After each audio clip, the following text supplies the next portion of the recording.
The Prime Minister was underscoring the need to expand Canada's fight against ISIS today. Our countdown clock is on to the final vote right now. You can see it about 3 hours and 12 minutes away. MPs then will rise for this historic vote that will send Canadians' forces deeper and longer into the war against ISIS. It's a majority government. After all, this will pass.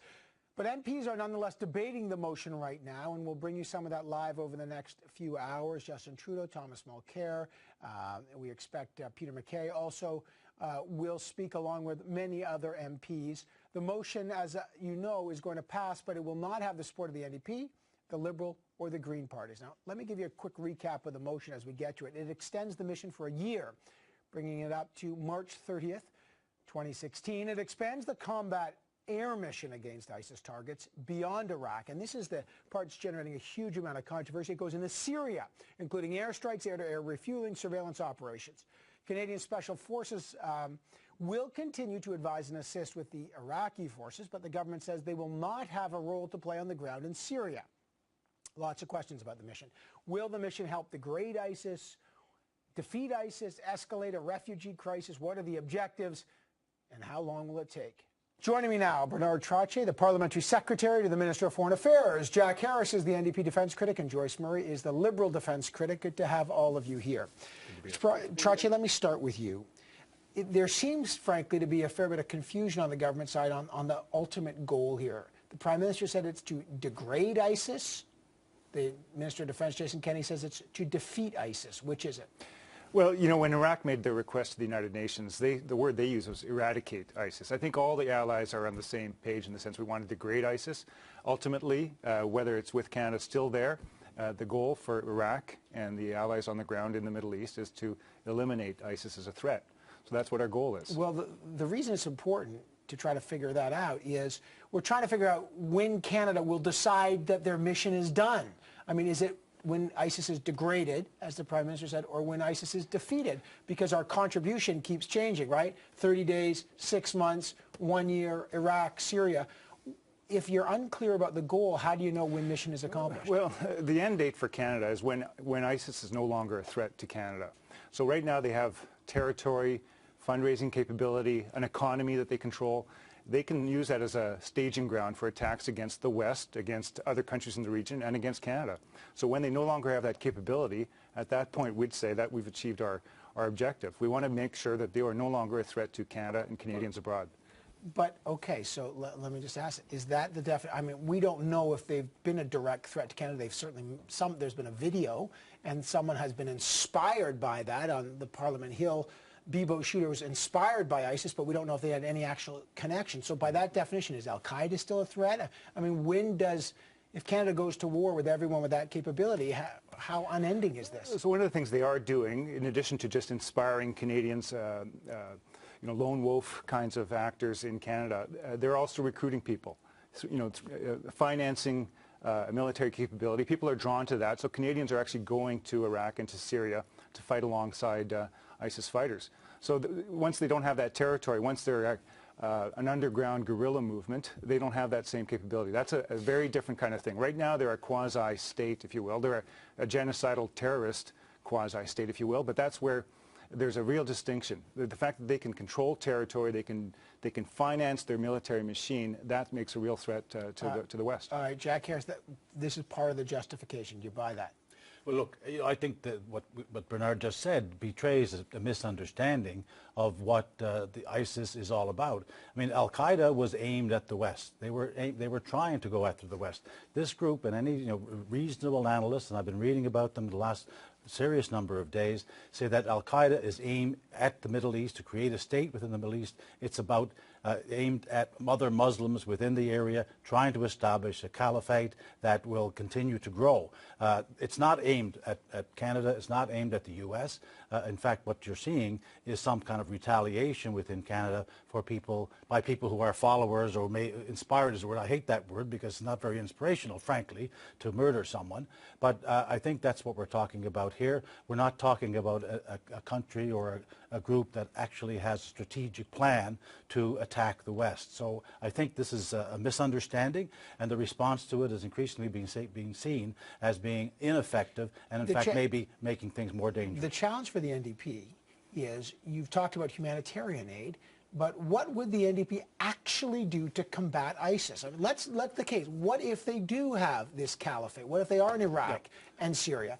Is the NDP's position there is no military response to a threat like ISIS? No, and we haven't said that. In fact, we've supported the transportation of weapons and ammunition to the Iraqi Kurds, which we were doing in the fall. We weren't opposed to that. So you would support sending lethal weapons to ISIS? We supported, we supported that. So it's not a question of no military or not. The issue here is how does ISIS get defeated? And it's not going to be done by an American-led mission from the West. It's actually going to have to be done by the Muslim and Arab nations in the area who but they are part of the coalition, but led by them too, because there's a big, long history of Western intervention in the Middle East, all of which has been frankly unsuccessful and made things worse. So something has to happen on a different and a diplomatic level for that. But the question right now is, you know, we've got a government who went in there, misled the Canadian public about what they were doing. We don't know how long they're going to be there. We don't know what they're going to do next. You know, the Prime Minister said the other day, we have made important deployments. We could easily change them. Well, that's the concern. We're going deeper and deeper and deeper with actually no end in sight, because, as military leaders said, this is going to take years. And Canada can be up to its neck very quickly. I'm trying to, now let's get the Liberal position here. So the Liberals supported the 30-day mission, not the 6-month-long mission just in Iraq. Now you don't support the mission in Iraq and expanding it and extending it into Syria. What's the rationale for the Liberal position not to vote for the motion tonight? Well, let's go back to the 30-day mission that we did support. We supported a training non-combat mission. And unfortunately, as I think Jack just mentioned, the Prime Minister actually allowed the troops to morph into being at the combat front lines when he explicitly said they wouldn't. Oh, to be fair, that was, but so the 6-month mission, before you found out that the Special Forces were at the front line, you had already voted against the 6-month mission, to be fair. That's true, and we voted against the combat mission. So we have been clear that that is the line that we are drawing. There's combat military mission, we are not for that. And there is non-combat military, and that's some of the things that you just described. And in fact, the NDP's motion, their amendments explicitly rule out training.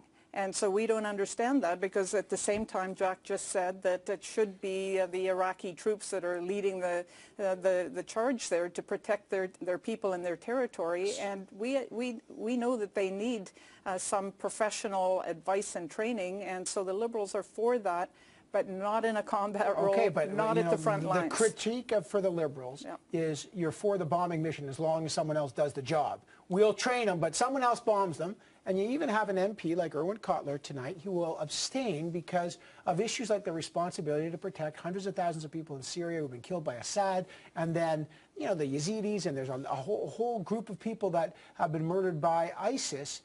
What's the Liberal view on that? Is there a rift amongst Liberals that you're not fulfilling the responsibility to protect? Well, Evan, I think you know quite well that responsibility to protect has not been invoked in this case, because there is not the conditions that are required for that. And we have a broad range of Canadians that support our party, and we have a broad range of ideas within our party. But we are very concerned about the fact that there is not a clear objective in this motion to expand, extend, deepen this combat into Syria. We're concerned that there is no plan. When you were talking about the two different statements of the objectives, the disagreement between the Prime Minister and the Minister, that creates a great deal of uncertainty.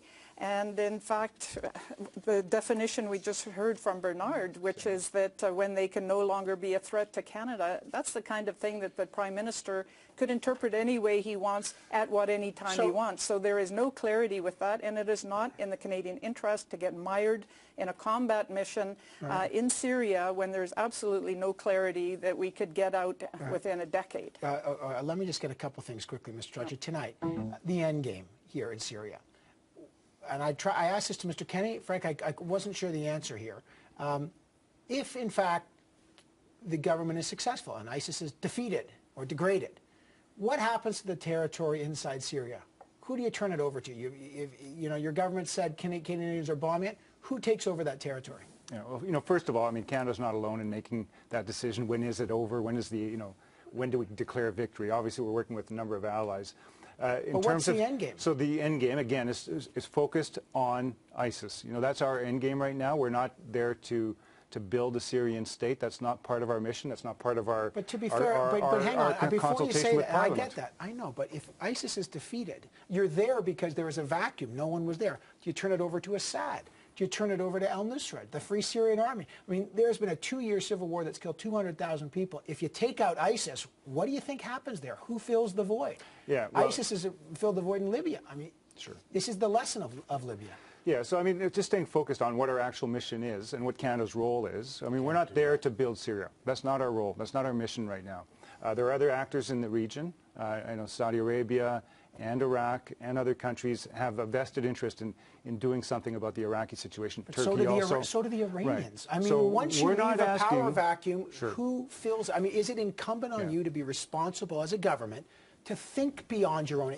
You bomb. You take them out. Look, it happened in Libya, it happened in Iraq, it happened in Afghanistan, all these. The lesson has been, even Charles Bouchard, the Canadian NATO general in Libya, said we left too early. Right. We needed to be around to stabilize. What happens next? So, you know, I'll keep saying it. Ultimately, there has to be a political solution in Syria. That means that, you know, Assad is not going to be that political solution. There's going to have to, some other forces are going to have to emerge. Right now, ISIS is such a negative force, slaughtering, committing acts of barbarism in Syria.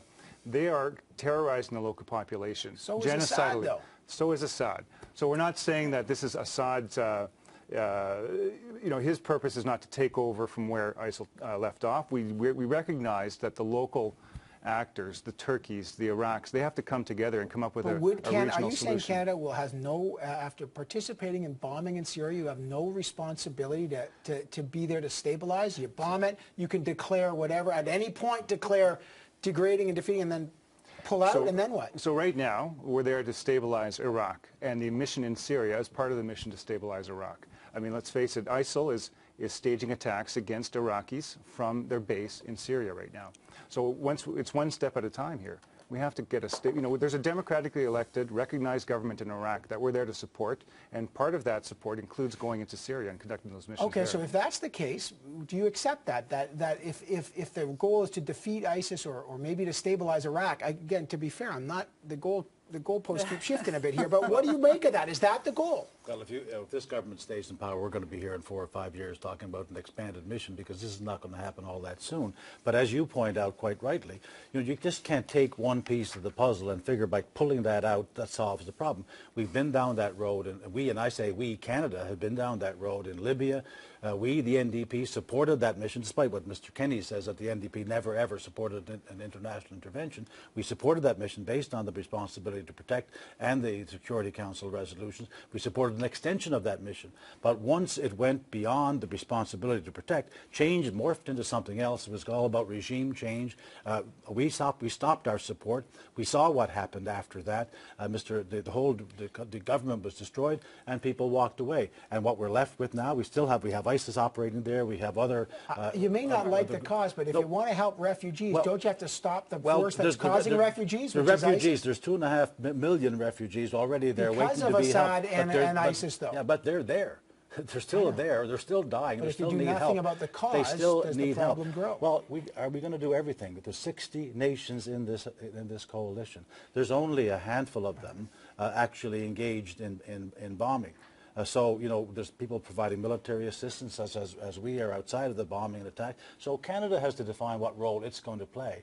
And we believe that Canada can play a far more robust role of humanitarian support than we are doing, because I don't think we're really contributing to the solution by engaging in bombing. All right. You want to weigh in? The final thought. The way you laid it out there, Evan, actually pretty much explains why the Liberals don't believe that this extension and expansion into Syria is in our national interest. Not only the unclear objectives and competing objectives, not only the fact that it's potentially an unending combat mission, the risk that we could well help Bashar al-Assad to consolidate his power. If we don't, we may well be helping al-Qaeda and al-Nusra consolidate their power. It is so unclear. There is no game plan because there's no clarity what we're trying to do. And what we do know we need to do is address the fact that countries like Lebanon and Jordan are seriously at risk of being destabilized by this huge flood of refugees coming in that they're trying to take care of. And we know there is only a fraction of the funds that are needed to support the refugees in the area. Just obviously the argument is that Canada is doing part of that. This is not going to get less complicated. I think it's going to get more complicated. Bernard Trottier, Jack Harris, and Joyce Murray, great to have you. I imagine we'll be continuing this conversation over the days and months to come. Thanks so much. Thank you.